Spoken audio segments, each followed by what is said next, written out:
Allahu Allahu Allahu Allahu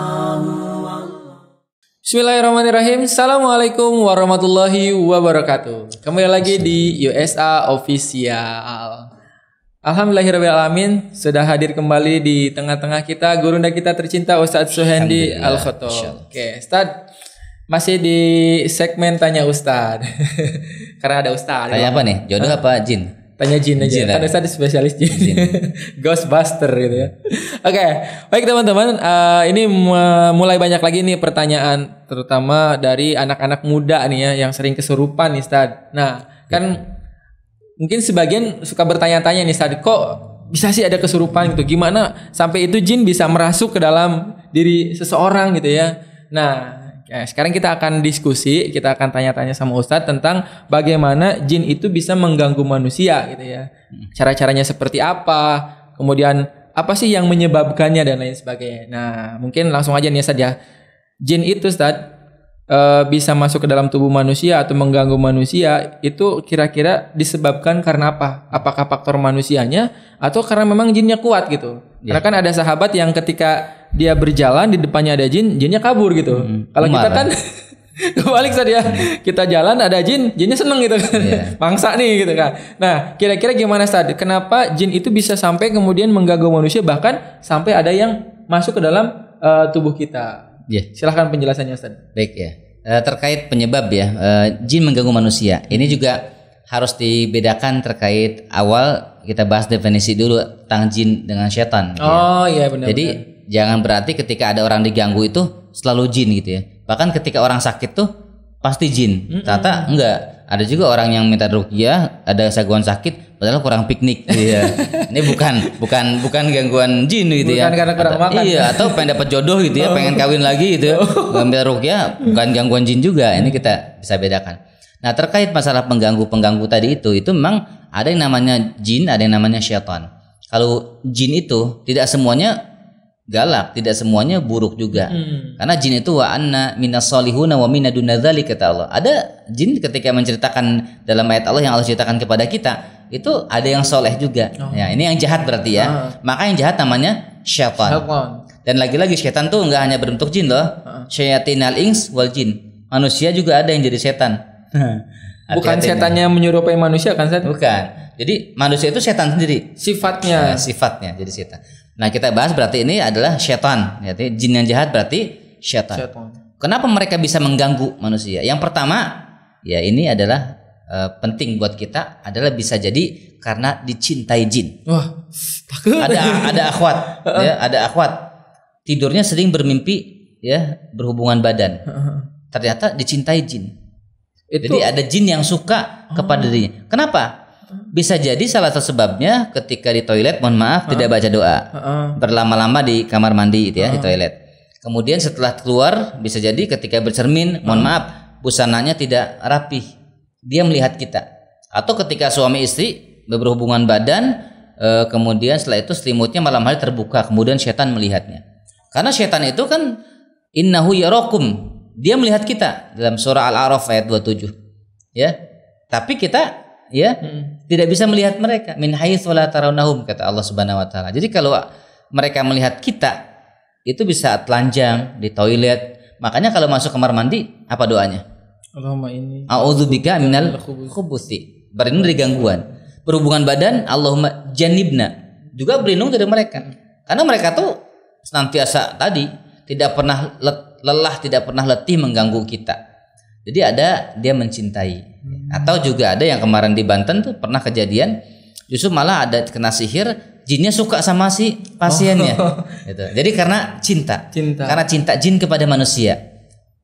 Dan cintanya mereka mencelakakan gitu, masuk ke dalam tubuh ya manusia itu sendiri. Yang kedua, itu bisa jadi karena benci. Jinnya benci. Misalnya penyebabnya misalnya ente ya Kang Rena nebang pohon sembarangan. Anak-anak muda hiking, camping gitu ya. Kemudian pipis sembarangan. Atau malam hari ya mungkin ngambil kayu ditebang-tebang saja, atau mungkin merusak alam. Kemudian ada penunggunya, jinnya kemudian marah. Itu benci. Jadi karena dendam atau benci atau membunuh jin. Ada ular yang sedang bertasyakul, jin bertasyakul ke bentuk ular, dibunuh kemudian dendam. Itu karena benci atau dendam, itu juga bisa menjadi salah satu penyebab dia mengganggu manusia.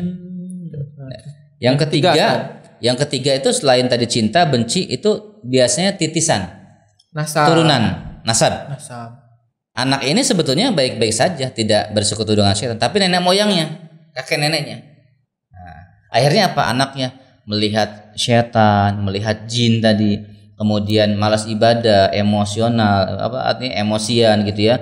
Kemudian juga dia sulit sekali diajak ngaji gitu ya. Ini bisa jadi atau sering kesurupan. Ini bukan karena dia, tapi ternyata karena dampak dari keturunannya. Ada jin yang nurun, jin nasab kepada diri si anak, cucunya biasanya. Itu namanya jin nasab. Jadi karena persekutuan orang tua berarti ya. Itu namanya jin nasab atau turunan. Yang ketiga biasanya karena diundang. Dia misalnya puasa mutih. Misalnya dia khusus buat mendatangkan makhluk tertentu, ya. Atau bersekutu. Dalam artian dia baca-baca doa tertentu sehingga datang gitu ya.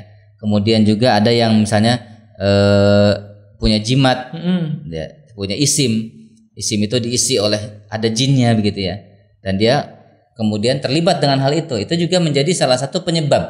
Jadi ada semacam ritual khusus, dia diundang kemudian terlibat dengan jin gitu ya.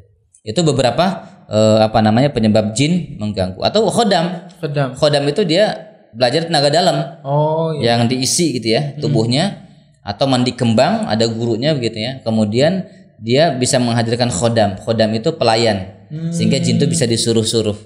Gitu. Jadi ada juga memang jin yang bisa disuruh-suruh. Ada itu ya, kepertuyul misalkan itu istilahnya, mencuri dan lain sebagainya. Itu banyak yang seperti itu.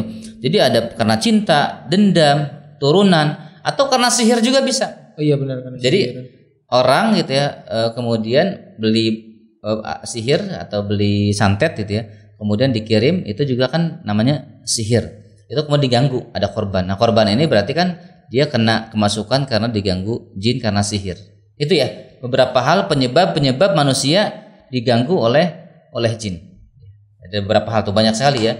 Ada karena dendam, karena khodam, baca dikir-dikir, kadang-kadang doa-doa khusus saja sampai ribuan kali, atau ada beberapa kali pasien saya itu ternyata penyebabnya karena dia sering dipanggil. Misalnya baca ya Latif atau ya Jabar sampai 5.000 kali dengan niat untuk kedikjayaan, kewibawaan, untuk niat keduniaan, pamer dan lain-lain. Itu yang hadir jin. Nauzubillah. Nah, itu kan berarti emang ibaratnya tuh jin-jin secara umum kurang lebih tadi yang Ustaz jabarkan, itu mereka akan datang entah karena cinta, benci, atau misalnya karena diundang dan lain sebagainya. Nah, sekarang Ustaz, kalau misalnya tadi yang jinnya dikirim gitu ya, atau jinnya yang suka sama kita, terus dia nguntilin kita kemana-mana gitu Ustaz. Nah, kira-kira Ustaz, kalau misalnya dari kita pribadi gitu ya, agar kita kayak gimana ya, nggak terkena gangguan gitu, nggak terkena godaan jin, itu nggak masuk nih ke dalam tubuh kita, kira-kira bentengnya itu harus seperti apa Ustaz? Ya, benteng yang paling kuat itu adalah tentu keimanan. Ya, keimanan ini terpaut ada kaitan dengan akidah. Gitu ya. Jadi kalau kita akidahnya kuat, itu insya Allah. Maka kenapa tadi ketika Umar ibn al-Khattab radhiyallahu anhu jalan, itu kabur setan. Nah, kalau kita kadang-kadang dia malah datengin kita gitu ya. Kita yang kabur gitu ya. Kalau bisa ya kita jangan ketemu mereka gitu ya. Nah, bagaimana yang bisa menguatkan sampai membuat setan takut ya? Karena keimanannya kepada Allah. Keimanan, ketakwaan, doa perlindungan. Nanti ada doa-doa yang mungkin kapan-kapan saya share ya. Oke, gitu jadi ya. Memang ininya salah satu yang menjadi kunci utama untuk menjaga kita dari gangguan-gangguan. Sama jangan ngelamun juga. Kalau ada masalah jangan mudah. Ya Allah, ta'aruf 15 kali, gagal maning. Pikir tau masuk itu setan. Depresi ya, sedih berlebihan gitu ya. Betul. Jadi memang itu ya, selain tadi beberapa hal yang memang menjadi penyebab tentu keimanan ini adalah salah satu kunci utama ya. Betul. Yang menjadi benteng bagi kita agar jin itu bisa kalah gitu ya. Bisa kalah jadi iman harus dijaga dengan taklim ya, kajian. Bisa ikut taman hijrah ya kan, bisa dengan rumah ta'arufku ya kan, ya kalau teman hijrah ikut pengajian, kalau butuh pasangan ke rumah ta'arufku kan gitu ya kan? Oke, siap. Baik Ustaz, terima kasih banyak. Itu mungkin untuk bincang seputar tentang bagaimana jin itu merasuki tubuh manusia. Maka kuncinya adalah bagaimana kita kemudian menguatkan keimanan ya, dan mendekatkan diri kita kepada Allah, dan tentunya kita selalu memohon perlindungan dari Allah Subhanahu wa taala. Baik Ustaz, barakallahu fikum. Assalamualaikum warahmatullahi wabarakatuh.